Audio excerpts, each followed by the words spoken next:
Hi, I'm Roger Evenden. Thank you so much for watching the videos on this channel. Please support my work by linking, commenting, subscribing and sharing. You can learn more about enterprise architecture at my online academy.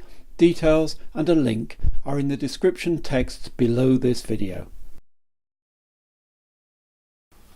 In this video, I'm going to look at where we conduct our value assessments. Where do we look at the value produced by the enterprise architecture team? Now, there are various ways in which we could look at this, but I'm going to give you a very simple and practical way of doing this. One of the most obvious places is to assess the current architecture. And the two key questions we're asking there are, do we need to change? And if we need to change, why do we need to change?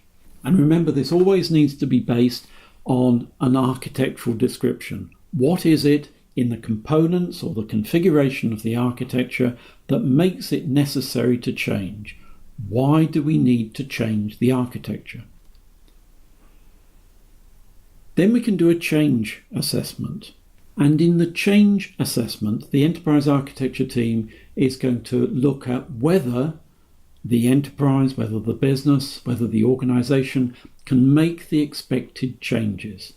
Because if we can't make the changes, if we don't have the capability to make the changes, if we don't have the inclination or the attitude or the resources to make the changes, we're not going to be successful.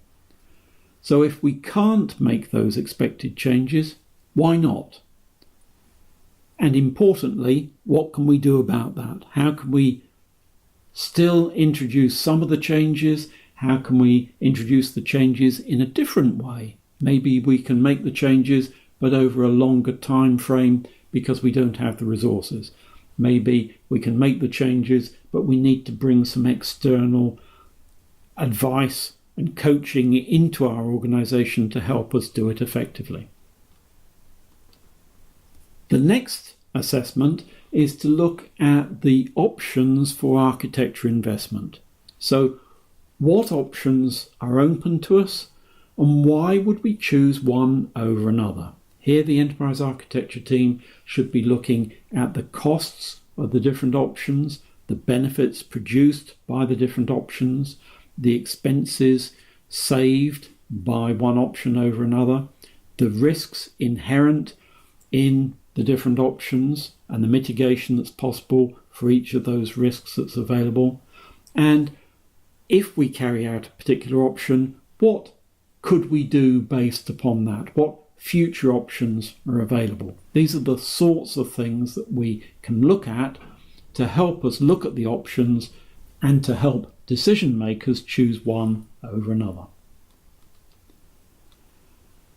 And then there's the new architecture. The architecture that we're going to put in place to replace the current architecture.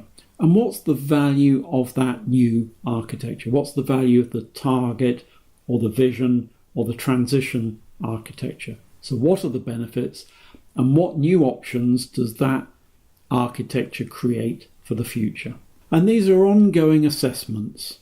But if you make each of those 4 types of assessment and you really can answer those questions, then you are making it easier to organize your team and its efforts around the outcomes and the results that you need to produce.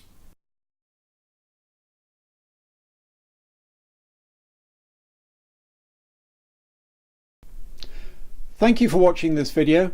Please remember to link, comment, subscribe and share, and I look forward to seeing you again on this channel or at my online enterprise architecture teaching academy. Thank you.